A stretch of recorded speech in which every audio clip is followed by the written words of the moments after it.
Good evening. Welcome to the Lakota District Parent Council Meet the Candidates event for the Lakota School Board. My name is Lisa Fair, and I'm the chairperson for Lakota DPC. I have the privilege this evening of introducing the 4 candidates that are running for the Board of Education. From left to right, we have Mr. Douglas Horton, Mr. Russ Loges, Mrs. Linda O'Connor, and Mrs. Julie Schaefer. The ground rules for this evening's event were sent to all candidates in advance, and we've taken the opportunity to remind the candidates of the ground rules just prior to the start of the event. So I won't go over all of them with you now, but instead I would just like the audience to be aware of the following items.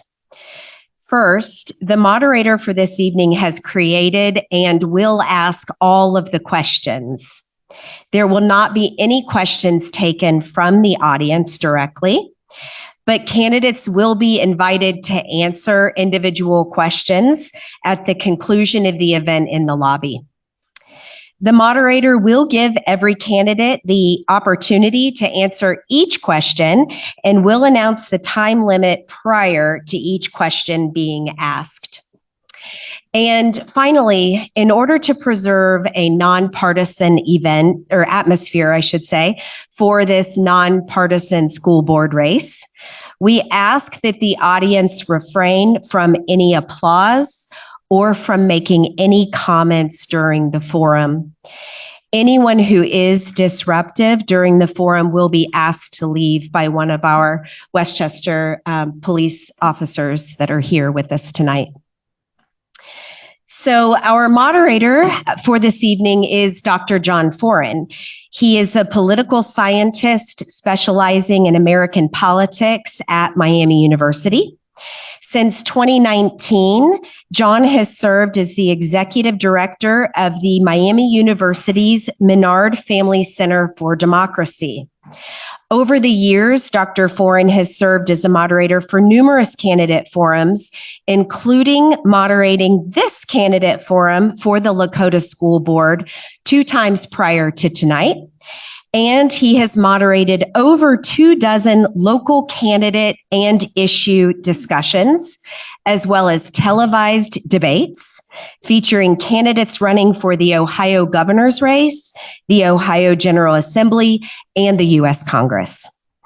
Perhaps more importantly, Dr. Foran is also a resident of the Lakota School District and the proud parent of 3 Lakota alums, 2 from Lakota East and 1 from Lakota West. So without further ado, I would like to welcome John Foran.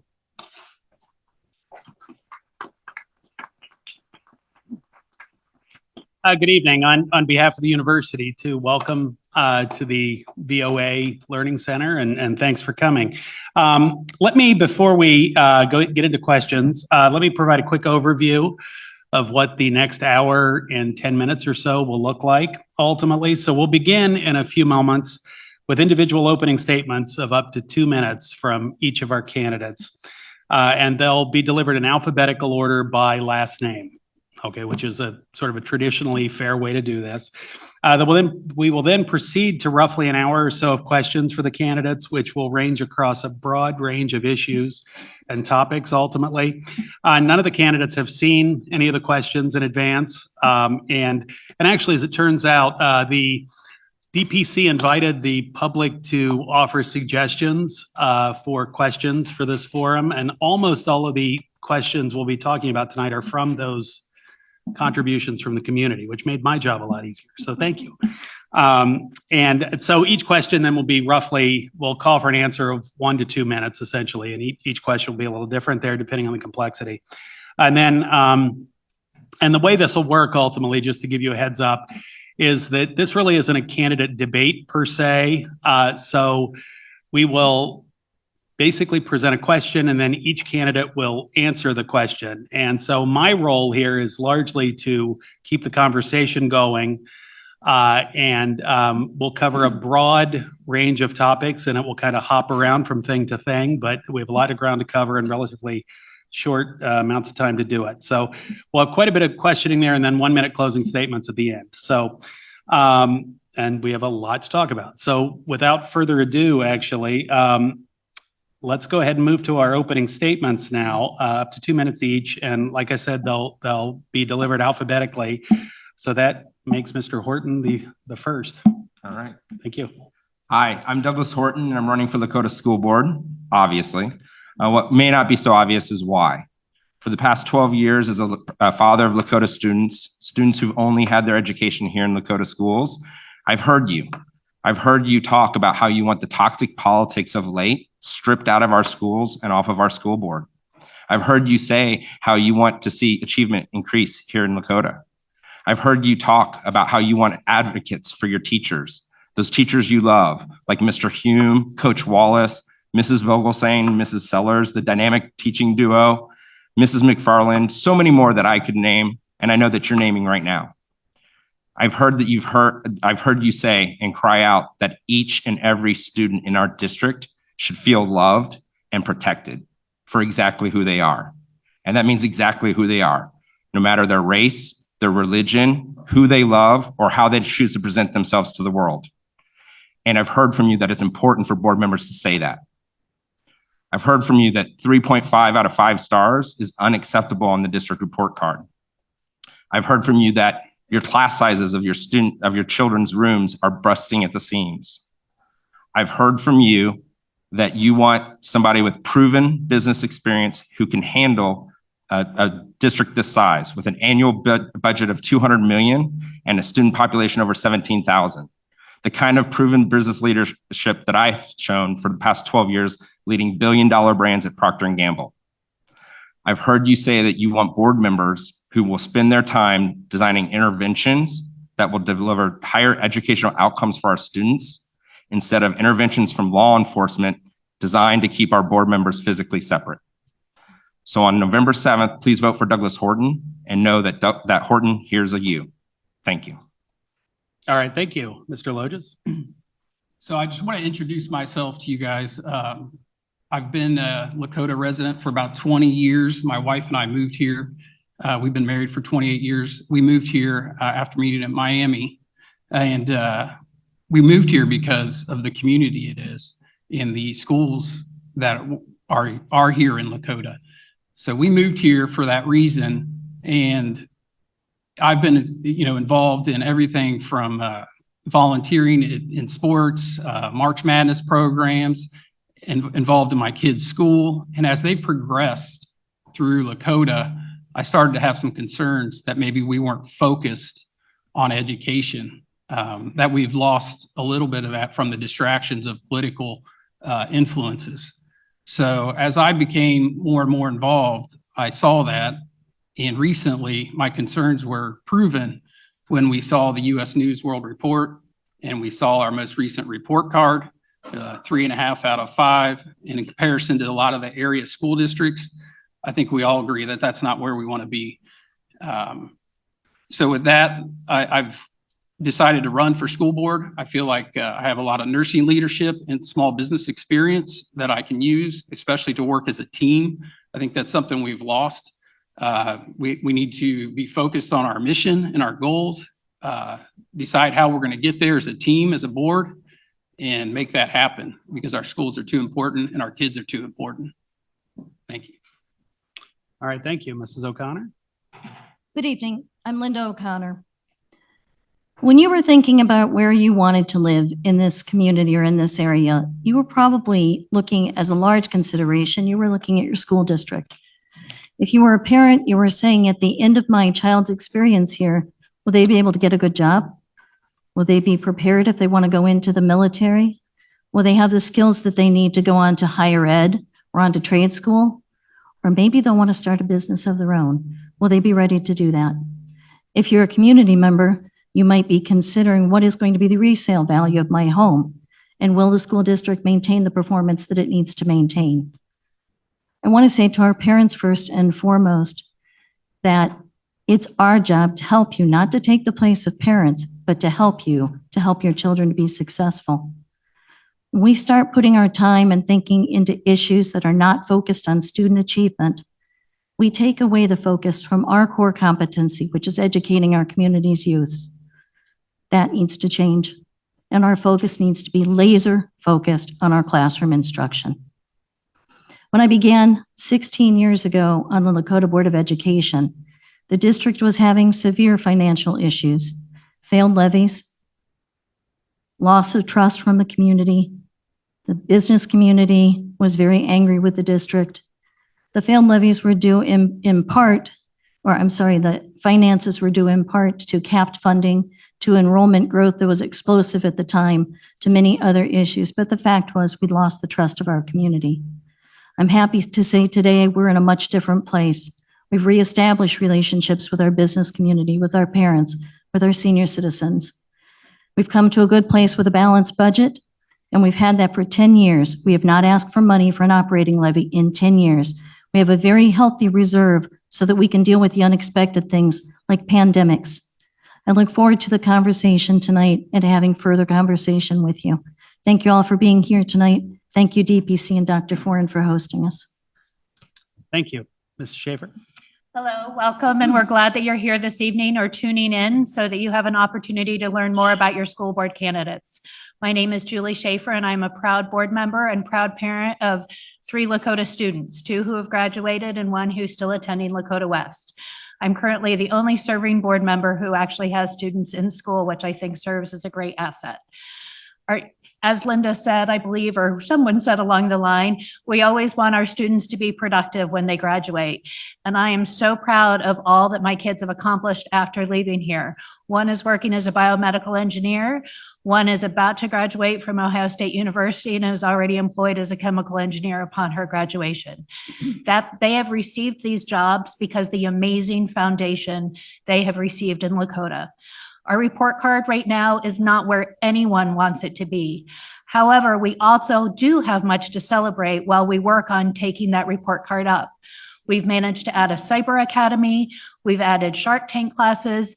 If you look at the cyber academy, our kids are going to be able to graduate from high school and earn jobs earning over $80,000 a year. That's amazing. And that's not captured on a report card, but it's important to measure. Our staff every day is pouring into these students regardless of their needs, and we have significant needs. We've seen those increase over time, and we're so proud of the work that's happening every day in our classroom to make a difference for these kids. I look forward to continuing in my role as a board member to make sure I represent each and every student in everything they need. Our students depend on us, our staff depends on us, and our community depends on us. If Lakota goes down, so does our community. And I'm sure together we can make a difference and continue to see Lakota do better. Thank you. We're going to in a couple of minutes here, get into a series of specific policy issues that you might face as a board member. But before we do that, let me first ask a more personal question, if I may. And you're like, what is that? What's coming? But it's really pretty standard, actually. The reason I'm asking is I'm really asking why are you running for this position? And the reason I ask about that specifically now is given our political climate in the country, really right now, service on a local school board can be a pretty rough and tumble sort of experience. And so we've heard reports of school board members specifically around the country just saying essentially it's not worth it. So in that context, I would ask each of you if you could talk and this is a 2-minute question. If you could talk a little bit about your own personal decision as to why you decided to run, what sorts of factors did you weigh, and what ultimately led you to decide, I think I'll throw my hat in the ring. And if we're going to rotate around, could we start? Mrs. O'Connor, would you start with that? I kind of like to start there. But it's okay. Well, we can do that. Would you? Oh, yeah. Yeah, go ahead. Thanks. That's okay. Oh, yeah. All right. We'll give him a moment to catch his breath.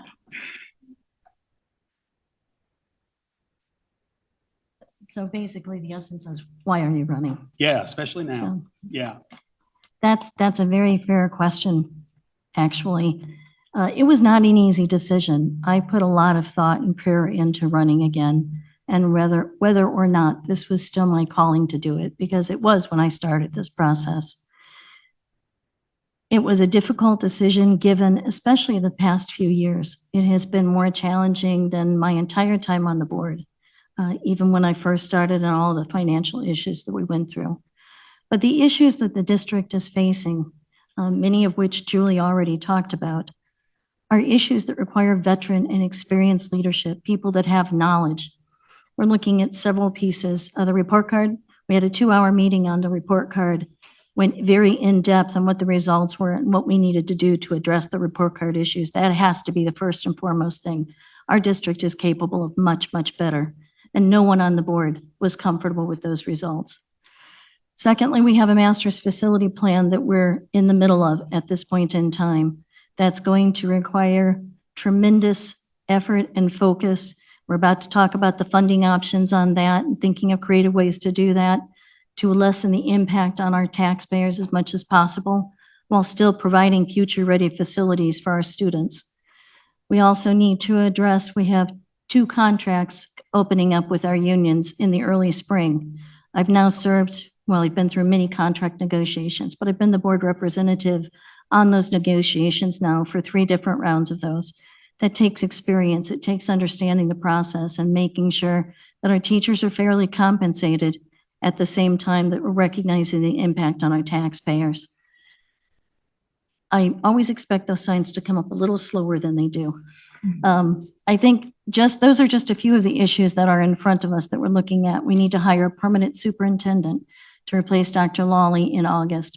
All of those pieces require experienced veteran leadership, and I wasn't able to walk away with the commitment that I feel toward our students and our community. Thank you. Thank you. Mrs. Shaver? It's a hard question. And in 2019, I was done. I said, I've done my time. We're in a great place. I can walk away. It will be somebody else's turn at this election. And then we allowed chaos and divisiveness to take over our board. And at that point, I said, I need to continue my leadership and continue to stay the course because I care too much about this district and this community to walk away when we have the potential for all students not being represented, when we have the potential for our district to be taken into chaos. And I thought that my calling was not over because I just care too much about these people, these communities, and these kids. I joined the board. When I first got involved, I moved here from outside of Columbus and my daughter had 18 kids in her class. And we moved here and she had 27. And I was that parent who came to the mic and spoke and said, why is this? Help me understand that. I got involved then in school funding and understanding school funding, and I continued to grow my knowledge there. I've taken all the courses that you have to take to be certified as a school treasurer at my own expense. I've taken school funding, school law through Xavier to better understand my role as a school board member. And I've continued to educate myself so that I can do the very best job to serve these kids. And I know that my heart is here for our kids in our community. And I care so much, and that's why I'm unable to walk away at this point. All right, thank you. Mr. Horton? So for me, I've got a lot of things and ideas for the district, which I'm sure I'll have time to talk about later tonight. But if I'm going to be honest, the reason that I first started thinking about the board after being active in the district for 8 years or whatever at the time is actually Linda O'Connor. There was a board member who advocated violence against our students. It's not the one you think of. It's the one who resigned. And in an email to a principal discussing an altercation between white cops and black students, he made the comment, they should have shot him.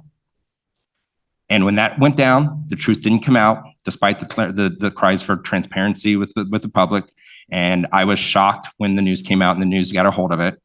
And I remember watching Linda O'Connor explain that they were more concerned about his children and having to deal with what his actions were than the public knowing for their children. Fast forward 2 years later, and we have Darby Bodie in our district doing the same kind of advocacy for violence against our students. She was supported by Linda O'Connor. I remember being in debates with her when she thanked Linda O'Connor for helping her write speeches and prepare her for the run. We all saw them campaign together. And then now we're wringing our hands.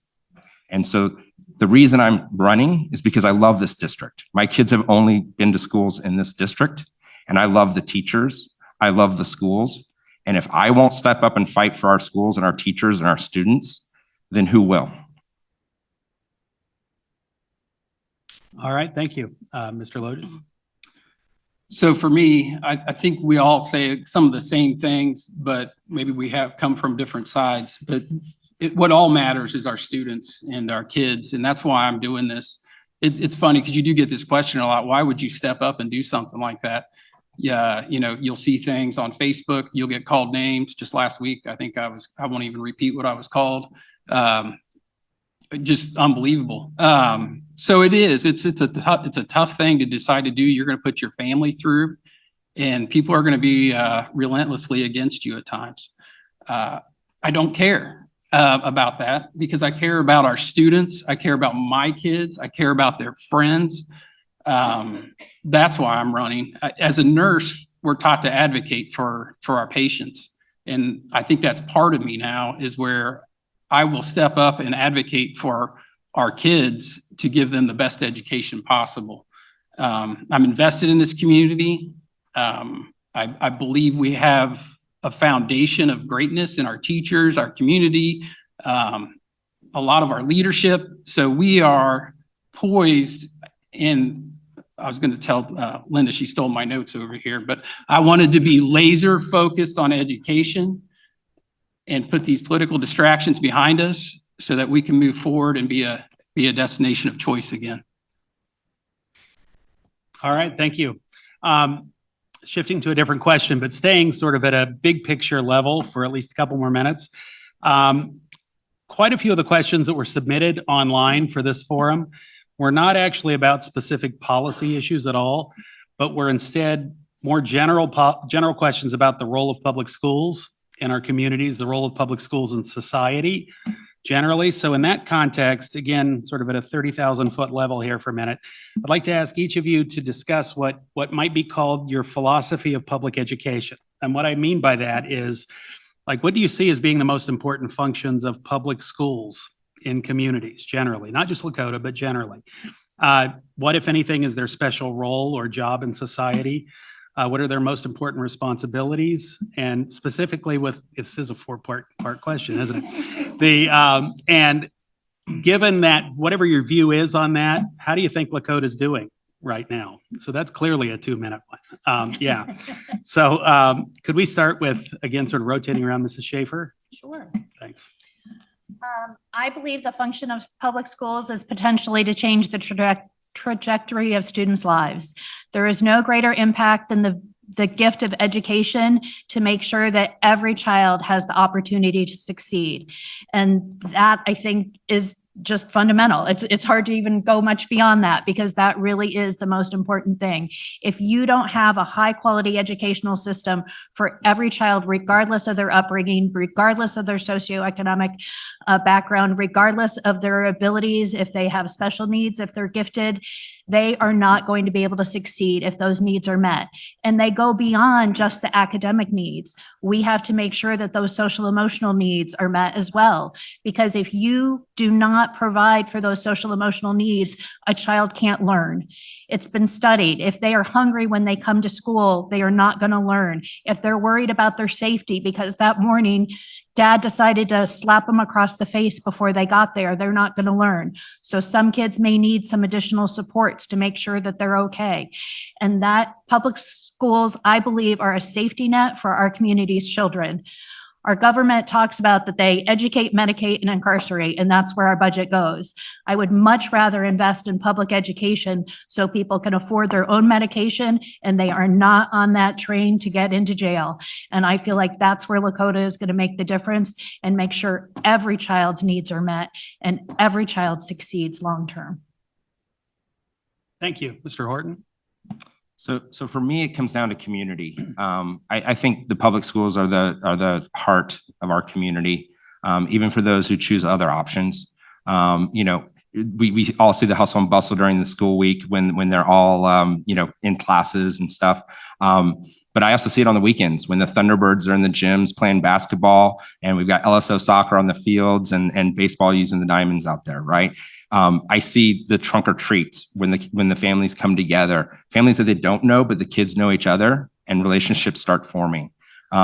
We all define ourselves. Oh, I'm East Side, I'm West Side, right? I come from Union Elementary. It's how we define ourselves, but it's a way to define ourselves and start relating to other people. And so for me, the power of public schools to help bring a community together is amazing. Add to that the role it has in lifting up our children, right? Making sure that every student has the opportunity to succeed. It's an amazingly powerful force that is a really strong point of America. And it's something that I, as a proud product of public schools, have always really prided myself on. And seeing the perspective of my children who've only been in Lakota schools. I lived in several school districts, and so I was always meeting new communities and stuff. But to have that pride of where you come from, it's something very, very powerful, and it's something that I don't take for granted. Thank you, Mr. Loges. So I think the role of schools in our community are to educate and help make our kids future ready. I think what we've seen is right now with the way things are and what we're doing is we're not helping our kids become future ready. So anyway, I also agree that the community with the schools are, it's part of the fabric. I remember the first time we're going to a football game after COVID and looking at the stands and seeing the kids back in the stands and cheering. That was just an unbelievable experience for me. I just kind of took a minute to look at that and enjoy that, and being a part of that, having the kids back in the classrooms, all those kind of things were a great, it just renewed me. So as part of a community, the schools are extremely important just to hold the community together. But I believe, in my opinion, the role of the school is to educate our children. And right now I feel like we're failing to do that and make them future ready. Thank you, Mrs. O'Connor. There were a lot of questions in there, John. Public schools are required to educate every child that walks through the door, regardless of what their needs are, their background, their family support. We have to educate every child that walks through the door. I believe Lakota is doing a good job at that. There are so many situations, and Julie's already referenced the fact that we have changing demographics and changing needs in our community. And we have to recognize that. There are kids that come to school every morning and they don't have breakfast and they haven't brought lunch. It's very basic needs, and our public schools help to provide that. And I do believe we have kids that are going out at the end of the day and they're changing their world. So I would not say we are not preparing kids. And I would say anyone that says that is not paying a lot of attention to what our graduates are doing when they leave. Public schools serve to level the playing field. Julie referenced that as well. Leveling the playing field, that it doesn't matter what you walk in the door. We give everyone, to the best of our ability, the very same experience. In Ohio, 90% of our kids are educated in public schools, 10% in private schools, and we're fortunate as a community to have choices for those families that decide they want something different. But we have strong public schools. I believe that Lakota is a district of choice. I believe it's still a district of choice. We provide tremendous opportunities for our kids through the curriculum, through college credit plus classes, through AP classes, through clubs and sports and athletics and other extracurricular opportunities. We have very high quality teachers that are providing good instruction in the classroom. Can we do better? We can. But I do not believe we are failing our students. It is still a district of choice. All right, thank you. Now we'll move to some more specific questions about policy issues, and these are drawn entirely from suggestions from the community. So, and we'll be bouncing around a lot from topic to topic. So just to give you a warning on that. First of all, I'd like to ask a question about an issue that a couple folks have already mentioned, which is class sizes in Lakota schools. Are you concerned about class sizes currently? And if so, what will you do as a board member to address it? For instance, would you make it a priority to hire additional teachers, which would require spending more money, presumably? Or what solutions would you see for that if you consider that to be a concern? So this is a 1-minute question. Can we start with Mr. Loges? Absolutely. This is a very important topic to me. Part of, what I think would really improve our schools, especially at the elementary levels. And my son has a class size of 30 in one of his classes, and I don't think that's very conducive to learning. I don't think many of the teachers or anybody would agree that that's conducive, especially at the younger ages. Our reading, we're at 75% in third grade. So that is very difficult to teach kids when there's large class sizes. What I would like to do is look at our current staff that may not be in the classrooms and see if they are providing value, or if maybe they would provide a better value by being back in the classrooms. So that would be my solution. I would also consider looking at other administrative roles to see if there was other ways we could save money and put teachers back in the classroom. That's very important to me, to have teachers in the classroom teaching our kids. All right. Thank you, Mr. Horton. So this is a really timely question because I've been in 2 conversations this week about it, at the board meeting on Monday and then at the district parent council meeting on Wednesday. And lots of suggestions on how to address it, lots of questions about why. And stepping back, working at P&G, when you hear something over and over again, how do you diagnose what's going on? And what I heard from staff and administrators and stuff is, well, we can't do that because we don't have enough buildings, or we can't do that because of this, or we can't do that for that. That's a pattern that I've heard for the 12 years that my kids have been in the district. We've all been complaining about class sizes for that time. And what it tells me is that the administration does not have the resources or the support from the board to adequately address the problems of class size. And so as a board member, what I want to do is truly understand, what do they need to unlock the key to bringing down class size? And if more resources are needed, then how do we find and allocate those resources? Thank you. All right, Mrs. O'Connor. I know I messed up the order, but I apologize. You should have been next. Yes. Keeping it unpredictable. That's what it is. Yeah. That's okay, John. We've got enough unpredictable. So across our district, we have 493 classes. And I'd ask the question about what classes are we actually seeing the numbers overcrowding in? And I'm not discounting that there's an issue, but I want us to be sure we're looking at clear data when we're talking about it. And the superintendent shared with me that we had 15 classes that are at the top range. We have a range that we want to see in each class based on the grade level for those classes. So what do we do about those 15 classes? That's something the administration is evaluating. Dr. Lawley is doing an audit of our staffing to make sure that our resources are focused where they need to be focused. It may not be a matter of hiring additional staff. It may be where the staff is being used right now. We also discussed support the other day in the board meeting for core instruction. And if we have an advanced class that goes out and 45 kids in those 2 classes are going to the advanced class and 15 are in a different class, then perhaps it's just differences in our core instruction classes. And we need to look at those kind of rotations throughout the day and see if we need to support with additional adults in the room. Thank you, Mrs. Schaefer. I think class sizes are definitely an issue, particularly as we see our students' needs go up. We need to move our facilities plan forward as quickly as we can so that we have the ability to add classrooms. Right now, in some of our schools, that's become an issue. I think in the interim, there's a lot of opportunities for ways that we can make corrective action.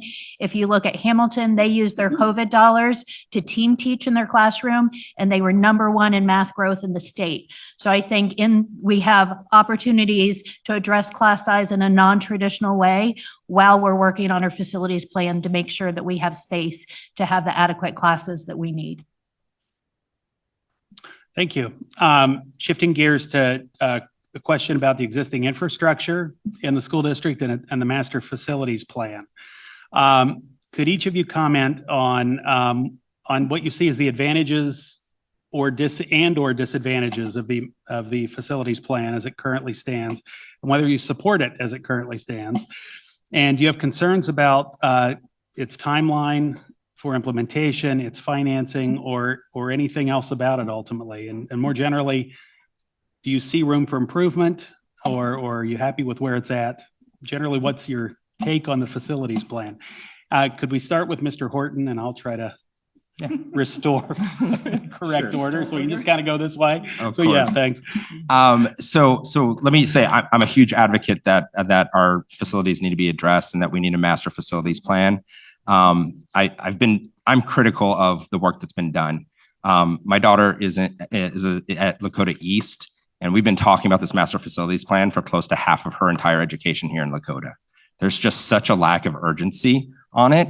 And this is long range planning, but it hasn't really progressed. In the time that they've been talking about it, my takeaway is we've decided we want less building transitions and what the schools look like.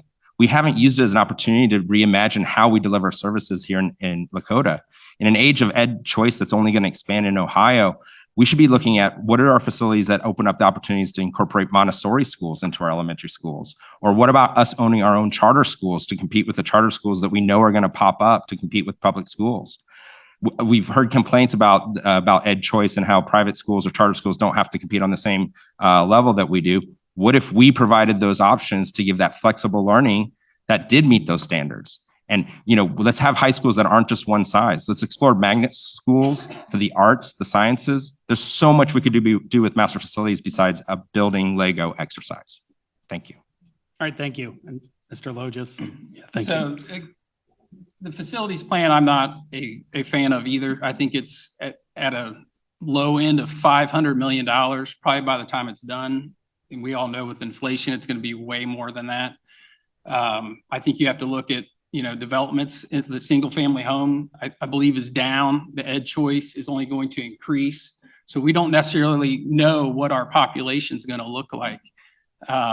I do think there are facilities that need improved. Obviously, West was a freshman, and some of the other facilities, I think we could take some of those dollars to fix those up currently, and maybe be a little bit creative if we need to flex a little bit with our facilities using everything. I know we used to have a trailer at our school when we had a large class, and we could use that as a classroom.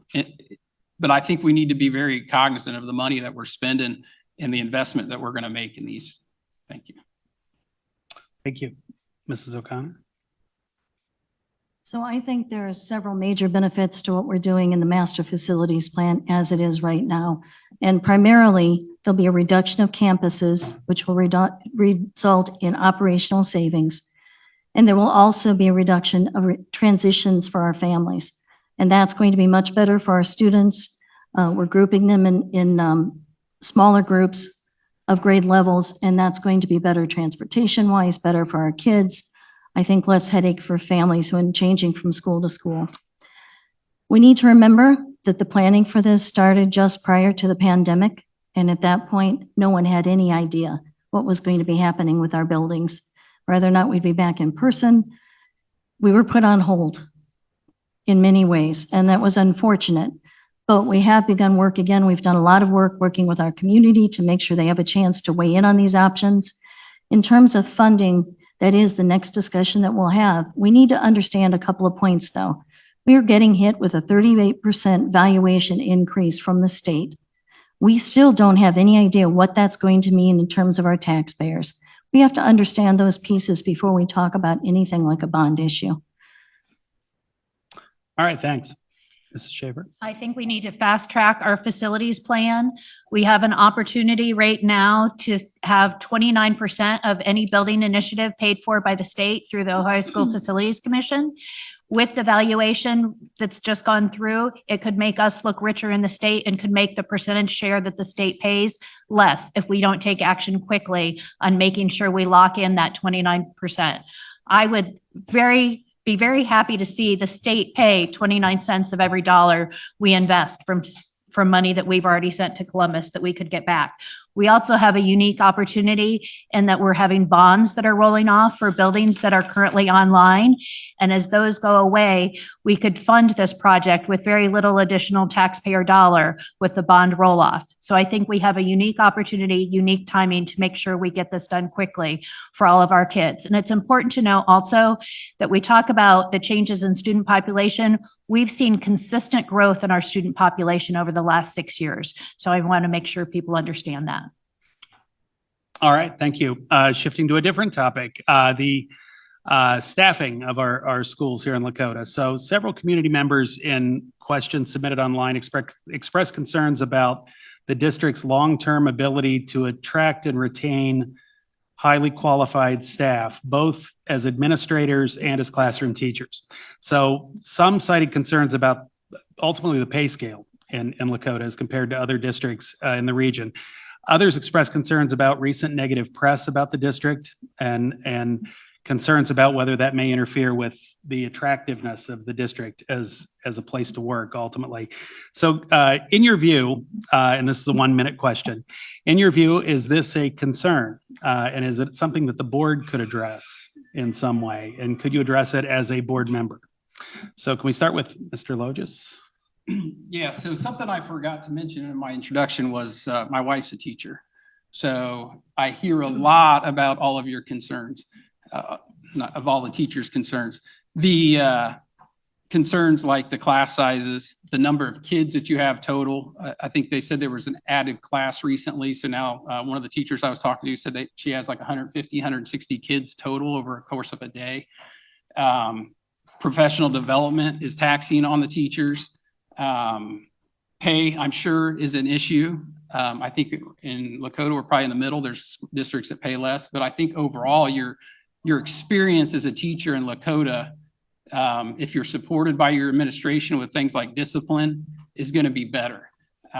So I think there's things we can do that aren't necessarily financial, and we can be a destination of choice, not only for parents coming with their kids to be students, but also for teachers to come because of the environment that they have. Thank you. Mrs. O'Connor? I still believe that our district is a district of choice for staff as well for teachers. We have a highly supportive community. We have very involved parents. They get a lot of support for the classroom. We've been doing a staffing survey when we lose students or staffing from the district and looking at those and making sure that we're analyzing and are there any patterns that we need to understand. We'll be doing a market analysis in terms of pay. Right now, our teachers are paid competitively, but we're about to open up negotiations. We'll do another market analysis to make sure that our teachers are being well compensated. I've asked the question in the recent past, are we having a tremendous retention problem with our teachers? I don't think it's an easy job, but I don't think it's an easy job in any district. I think that the profession of education has taken a major hit at the national level. And I think that's something that everybody struggles with. But I think we have great teachers. They're doing very positive things in our classrooms, and we'll be sure that they're fairly compensated. Thank you. I think as we continue to look at a potential teacher shortage nationally, we have to continue to focus very carefully on our staffing and making sure that we maintain Lakota as a destination district for staffing. I have heard from some principals, they've tried to recruit alum, and they've said with the recent disruption on the board, they've not wanted to come and teach here. They also are afraid that there's a witch hunt when you have board members who say, I'm coming to look for you and what you're doing in your classroom. Even if you're not doing anything incorrectly, that creates a climate of fear. So I think that right now, many of our teachers are succeeding despite us, not because of us. And we have to do better at the board level to make sure our staff feel supported and they can do what they need to do and they have the resources they need in order to pour into all of our students and make a difference for them. Thank you. So this is one of the most important issues. I rattled off some of the teachers that I earlier in my opening. I had to cross out several of them because they've left in the past few years. And it's not just retirements. It's teachers that were fantastic early in their careers who said, nah, not anymore. And I agree, there's a problem at a national level, and it's hard in any district, but it's a whole lot harder in the Lakota these days. And the teachers tell me that, the principals tell me that. They tell me how hard everything is, from the board members, from the students, from the parents, from the Rain Corps. And so I think going into this contract negotiation, we just saw what happened with the bus negotiation. It wasn't about pay. It was about other stuff. And I think you're fooling yourself if you think that this negotiation is going to be about pay. It's got to be about how the teachers feel supported and protected, and what you're going to do to enable them to do the teaching that they know how to do and reach our students in the way that they love to do it. All right, thank you. And again, bouncing quickly from topic to topic, I would like to turn to a few different questions about curriculum ultimately. And these are all 1-minute questions ultimately, so we can kind of keep it moving. First, if each of you would comment on what you think the appropriate place is in the Lakota curriculum for teaching about diversity, inclusion, and equity. And could we start with Mrs. O'Connor? I just had this conversation actually in a recent board meeting. In my mind, diversity has become such a trigger word and such a political hot potato that we have lost the importance of diversity when we're talking about our students. Our students come to us with completely different backgrounds, cultural expectations, home support, physical needs, learning styles. It's all different. And to assume that we don't have to consider a diversity within a K-12 school doesn't make sense. But that conversation in my mind needs to be focused on breaking down the needs for our students. How are they different? What do we need to support what's going on in the classroom? I think that there is a place to have that discussion without it being a political triggering conversation when we keep it focused on our students. I'd also say just recently we established a community diversity council, and it's taking a very broad look at our entire community and the diversity within the community. We're looking from gifted to special needs to the Islamic faith to the Jewish faith, all across the board, because we want those community members and parents sitting on that council to be talking together about how do we break down barriers for student learning. I'm really proud of that work, and I'm looking forward to what they're going to do with it. Thank you. Thank you. Again, I agree that diversity has become a trigger word, but I believe it's something that we should celebrate in Lakota. I think it's one of our strengths. I'm thrilled as my kids go out into this multicultural world and workplace, they are going to be prepared from what they've seen and learned in the classroom. They don't even think twice about seeing a student who is different than them because that's what they're used to. And they've been taught that everyone is welcome within Lakota. And I look forward to continuing to build on that. Equity, I don't understand how it's become bad to give every child what they need to succeed. And that to me is what equity is. What my child needs is going to be different than what another child needs. Every year, it's part of our strategic plan. It's personalized learning. It's making sure we meet kids where they are and include them. Make sure they see materials in the classroom that look like them, not just one demographic, but every demographic, so they can see them and they can succeed. Thank you. So diversity, equality, and inclusion isn't something you teach. It's a sense of belonging for each and every student that you create in the district. And so, we have all these acronyms that everybody's searching for and hunting for in the district. I don't care what you call it. Understanding the barriers to our students for each and every one of them and how we can address them and overcome them so that they can succeed. I don't care what acronym you call it by. I call it the moral obligation of a just society. And that's what all of us as board members should want to do, is to make sure that we're breaking down those barriers in any way possible for any and all students. Thank you. So kind of had this question 2 years ago, and my concern is that we're even we subgroup by race, which I thought was ridiculous. In my opinion, we should be, it doesn't matter what color a person is, it's the kids' needs that are important. So having programs that are race-based or subgrouping again into different races and collecting data on that, I think is wrong. Again, we should just be respectful of everyone and treat our kids as their needs present themselves. Okay, all right. Staying on hot button topics for a couple more minutes. Could you share your view? This is a 1-minute question too. Could you share your views about social emotional learning in K-12 education, and specifically how Lakota is implementing social emotional learning in our schools? Do you support Lakota's current approach? Why or why not? And 1 minute each, even though that seems unfair to have 1 minute on that. But could we start with Mrs. Schaefer? Sure. Again, this has become a buzzword. Social emotional learning has been around since I was in school in the 70s. I mean, we all learned how to treat other people well, how to be nice, how to get along. It's not something that's new. It's not something that's different. It's just become the latest boogeyman. So we absolutely need to teach social emotional learning. Would it be ideal if everyone learned at home and came in perfectly properly and well-mannered? That would be ideal. But unfortunately, that's not the case. So in that void, we have to teach kids how to treat other people, how to get along, how to be able to self-regulate. A lot of this work, especially in elementary school, is how to self-regulate. If we want to work on discipline issues, we have to start with the basis of social emotional learning, so we don't have as many discipline issues that distract from what's happening in the classroom. Thank you.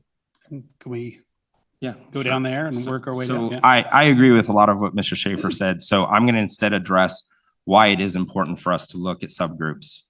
So in the latest achievement on this report card, white students in Lakota achieved 99% and 95% on their math, or on their English and math, or on their math and English.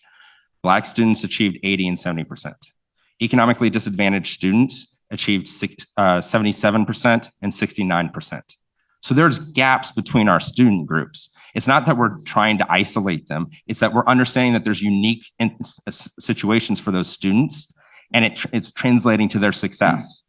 In Ohio, 40% of students of LGBTQ students are afraid to come to school. That's a barrier to learning. Black students in Ohio over-index in being labeled as special needs due to discipline rate reasons. Lakota hasn't even assessed where we stand up to that on the national framework. So there's work that needs to be done to address this, which is exactly when we're talking about diversity, equality, and inclusion, what we're trying to help and create. It's important. All right, thank you. So I'll stick to the topic, social emotional learning.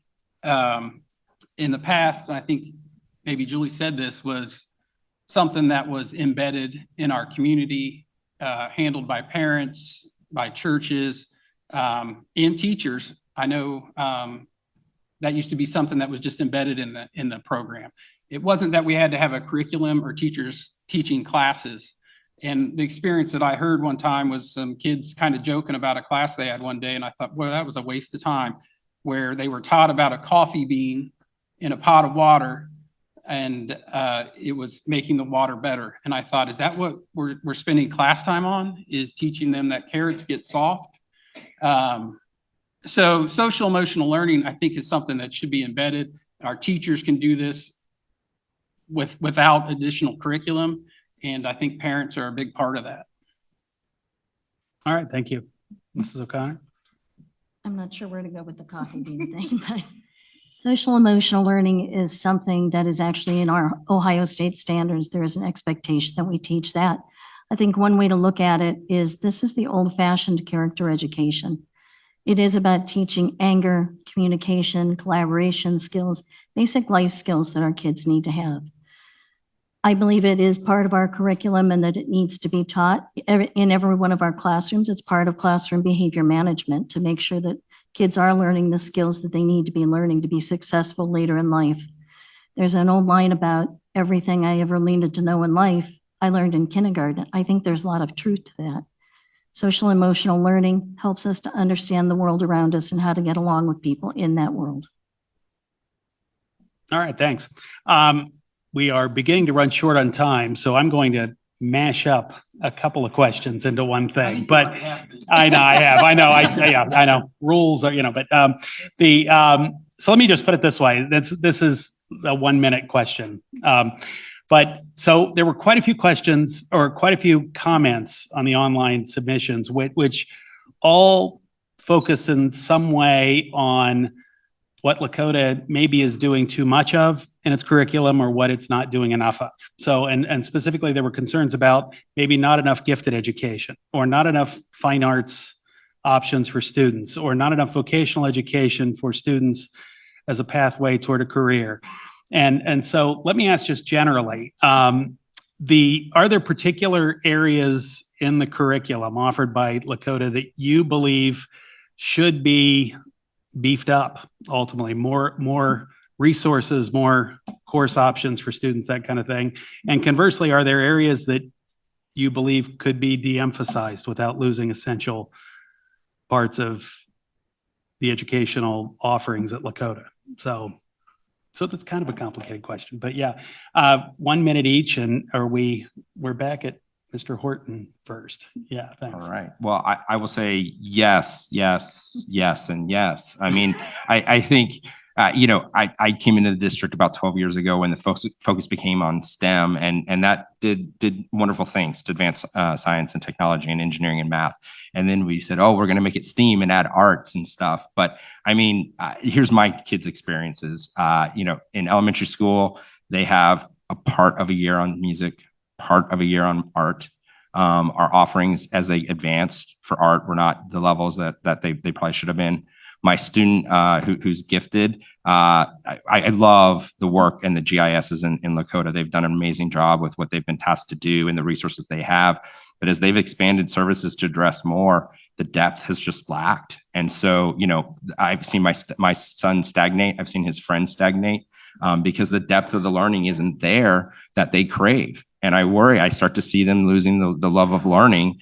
And so the answer is yes, we need all of these things. And the board needs some more innovative thinking to try to unlock this. How do we enable more of this across the board?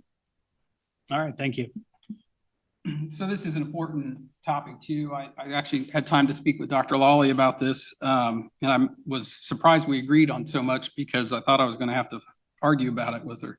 Anyway, one specific topic is the science of reading. Our reading scores in third grade, again, are terrible.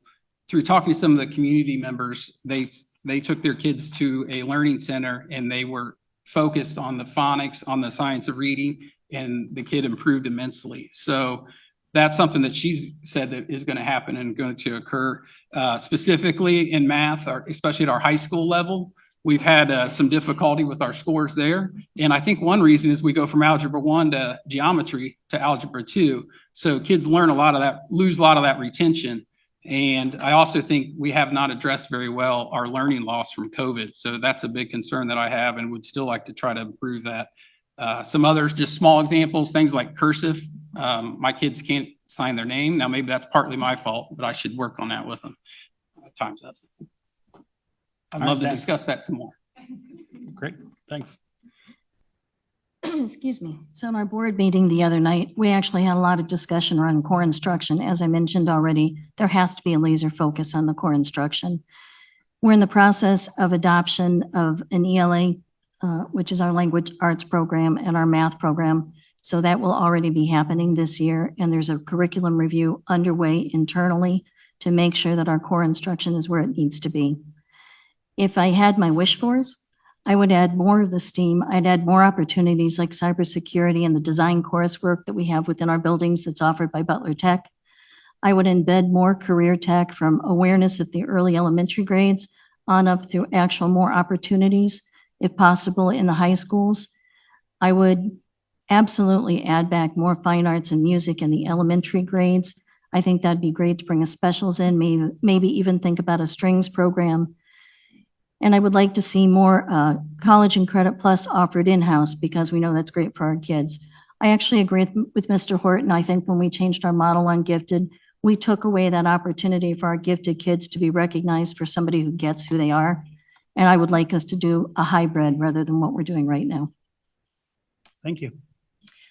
Agree with much of what's been said. And again, we have to be willing to make the investments in these things. If they mean that much to us, we have to be willing to invest some of our nearly $120 million of reserves in funding these programs for our students.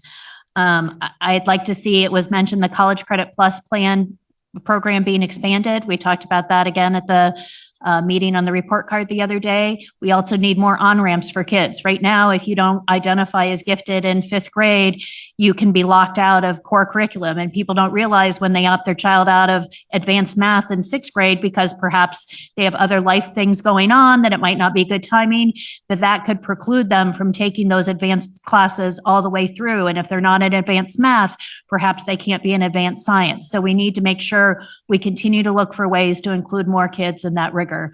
And I'm not sure if I mentioned AI. I'd like to see us expand and add an AI course.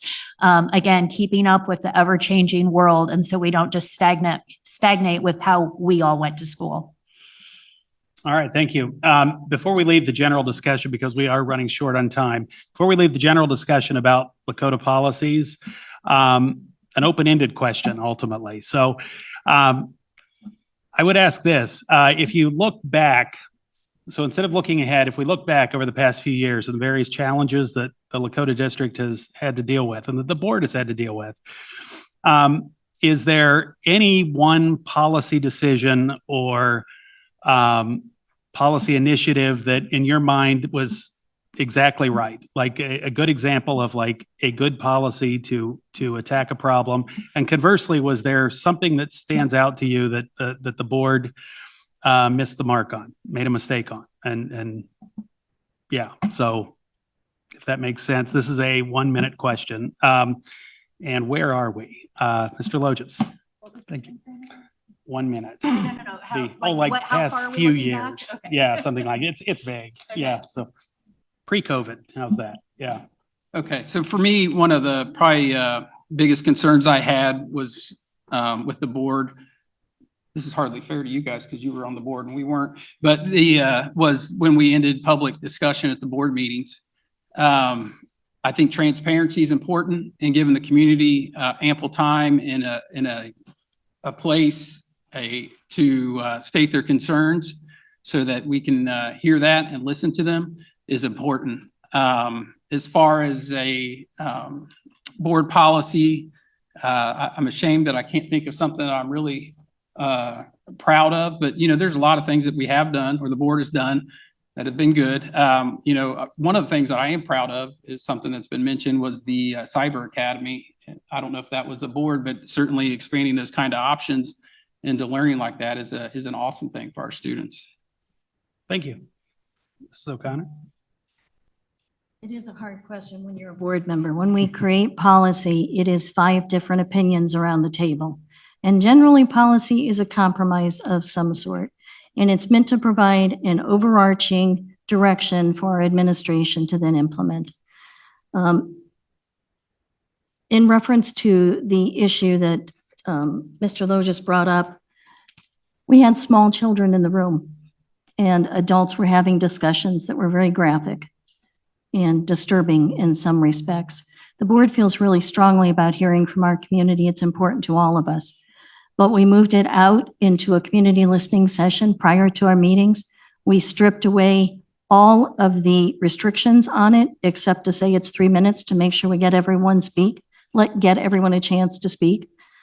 They can talk about any topic now, but we're not worried about our students, our little guys, our 1st and 2nd graders sitting in the front row and hearing conversations that aren't appropriate, that you wouldn't want your kids hearing. All right, thank you. Approach this a little differently. I think probably some of the best things we've done and worst things we've done have kind of been the same thing. We took our focus off of testing 5 years ago. At the time, we were hearing from parents, there's too much test anxiety. You're putting all this pressure. Everything's focused on studying for the test, to the test. Teachers don't have any freedom. And so we redirected and we added things like the Cyber Academy that we talked about, and a lot of innovation came in. We added technology. We added so many different new and innovative opportunities. We got teachers again excited about teaching and the craft of teaching versus just being pigeonholed. But then the downside of that is also then now the community expects those report card results, and because we haven't focused on them, we're not getting them. So we need to refocus on that piece as well and some of that low-hanging fruit to make easy gains on our report card results. Thank you. I will point to our last levy. I think there is a high scrutiny from our community on how our tax dollars are spent.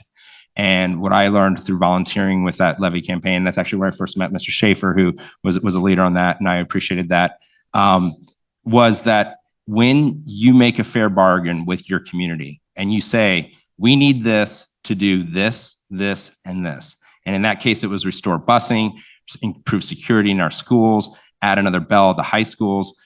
The community heard that and they understood what they were investing in and the return that they would get on that money.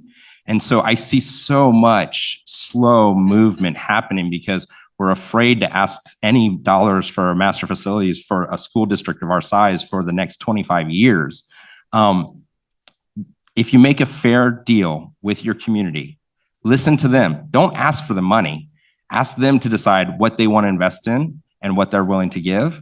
And I think you'll be surprised at just how great they can lift up our school. The community loves Lakota schools.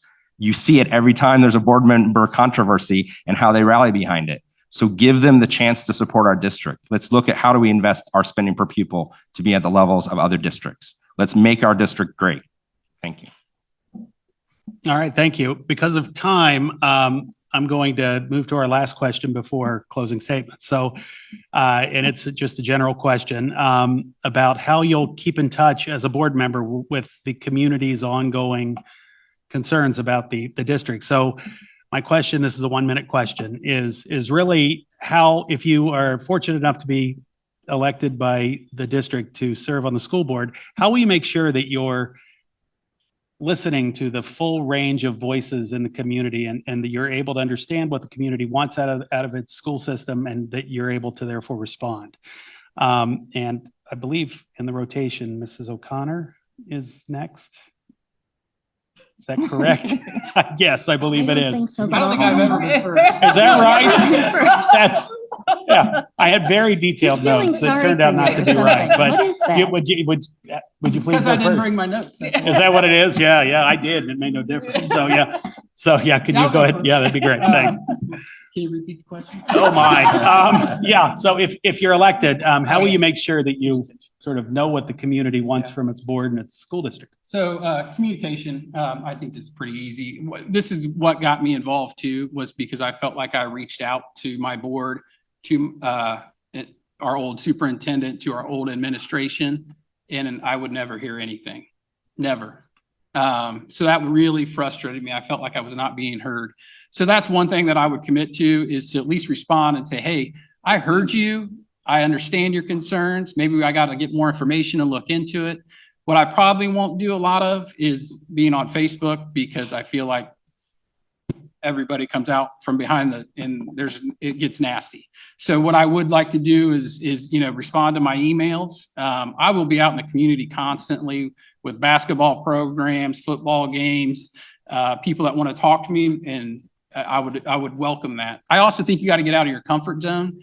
And, my kids are involved in sports, but I try to go out, like when I was campaigning at the football games, and go talk to some of the band and the band parents, because I don't necessarily get to know them as well.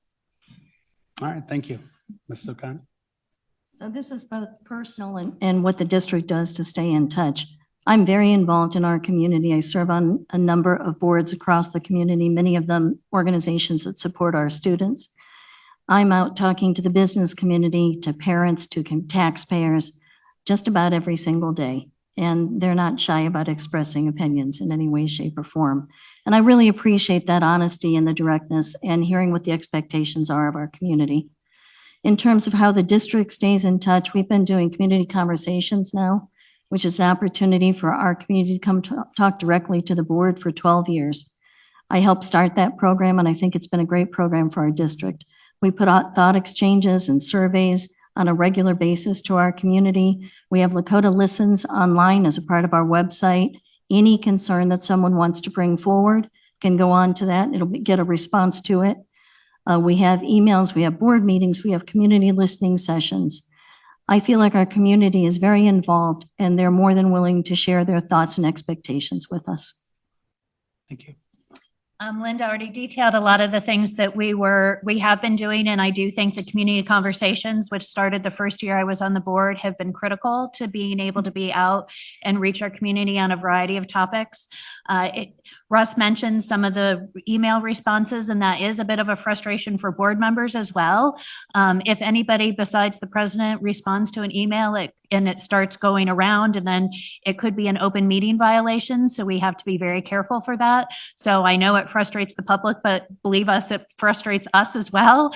That in typical businesses, the rules that may apply are a little different in schools when you're dealing with sunshine laws.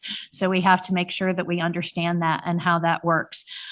We all try to be very accessible, are involved with the chamber, are involved with many different civic groups, and always try to hear as many voices as we can while representing every single person, not just the particular constituents that you believe you have or that you might have been elected by.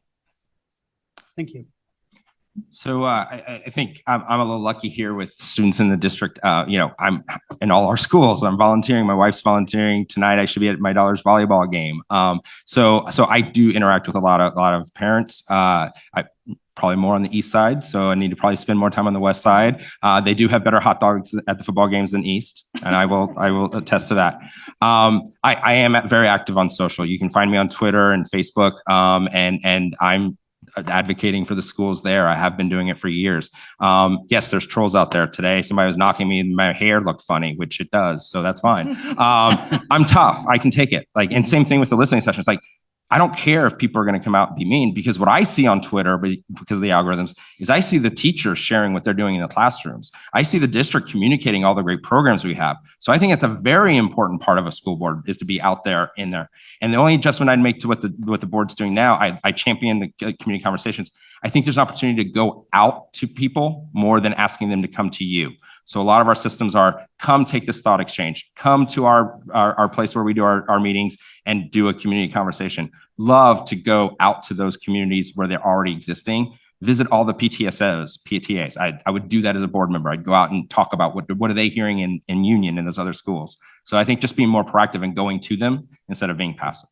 Thank you.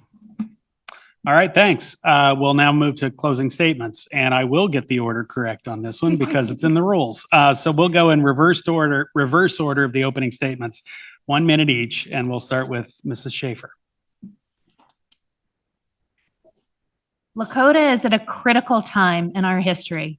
We have the opportunity to define what we're going to be going forward. I look forward to being part of that solution if I get your support on November 7th, but it's not just going to take each individual person's vote. It's going to take you talking to your neighbors, talking to the community, helping everyone understand we got in this position that we're in right now because only 17% of our electorate showed up at the last election.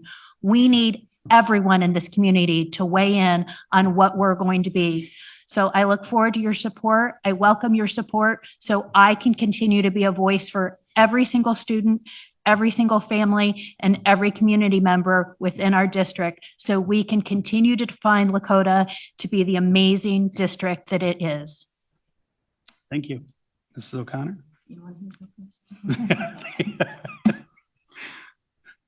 Lakota is at a crossroads, and we've been there many times before. And it will take veteran and experienced leadership to continue this district moving forward in the direction that it needs to go in. As I mentioned in my opening statement, issues that take us away from student achievement are not part of what we need to be having conversations about. We need to be laser focused on our classroom instruction. I'm a mother with 2 successful graduates. I'm really proud of them. They were given a foundation in Lakota that I want for every other student that comes through Lakota's doors. And I know that we can do that. I know that we do that. I'm here to be focused on student achievement and to make sure that we do it in a way that no one feels that they're not able to live in this community or have to lose their home because of higher taxes. We have a lot of issues in front of us that could take us in a very different direction on our financial stability. That's important to consider at the same time that we put our focus back on the classroom where it needs to be. I look forward to the vote in November 7th, and I respectfully ask for your vote, and will continue to provide the calm, measured leadership that I have over the years. Thank you. Thank you. Mr. Loges. So I am invested in our community. I'm a passionate supporter of kids' success. I will relentlessly work to improve our schools. I want to be laser focused on education. I think we got together and made that up. I do not want to have schools as a social program. I think we need to be laser focused on educating our students. My nursing leadership and my previous business ownership will help me work as a team to achieve our missions. We don't have to spend a lot of money to be laser focused on education, so I don't think that's a problem. And I wanted to end with a quote. I stole it from Vivek Ramaswamy. Our strength is our ideals that unify us across our differences. So with that, I will ask you for your vote and coming November 7th. All right, thank you, Mr. Horton. I'm just imagining all the cat memes with laser beams on their head after this. Sorry. You've heard a lot tonight, right? You've heard how the politics that have infected our district doesn't stop with Darby Bodie. You've heard how the district has a rare opportunity to reimagine how we deliver education and what our facilities could look like for the next generation of Lakota students that offer different flexibility and choice for our parents within the public school system. And hopefully I've done a good job, and you've heard that just how much I love Lakota and how much I love our students and our teachers and our families and all the people in this room, even the ones who don't love me back.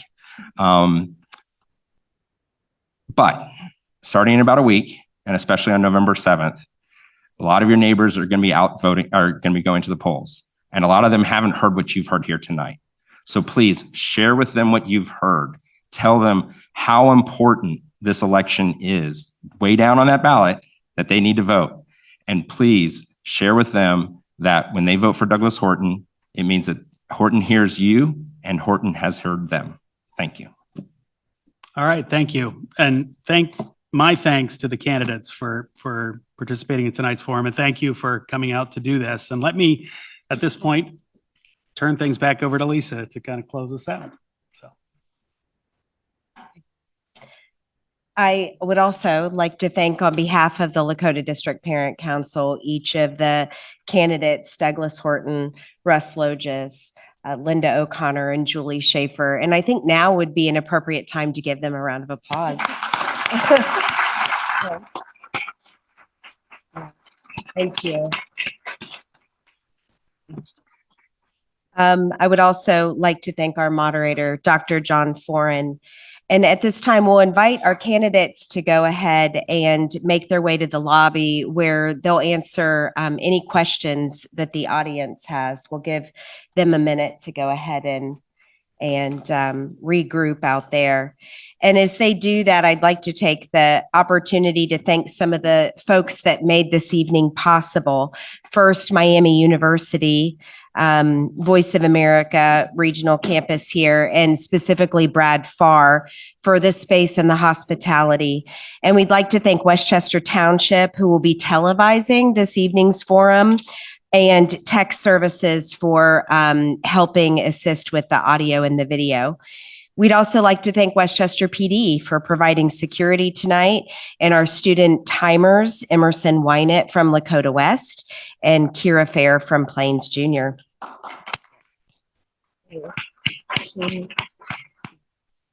We'd like to thank the Lakota District Parent Council ambassadors and Lakota President's Council members and the Menard Family Center for Democracy. We're certainly grateful for the partnership and help in creating and hosting the event. And finally, we'd like to thank all of you for taking the time to join us this evening. We appreciate you being here and wish all of you a great evening. Thank you.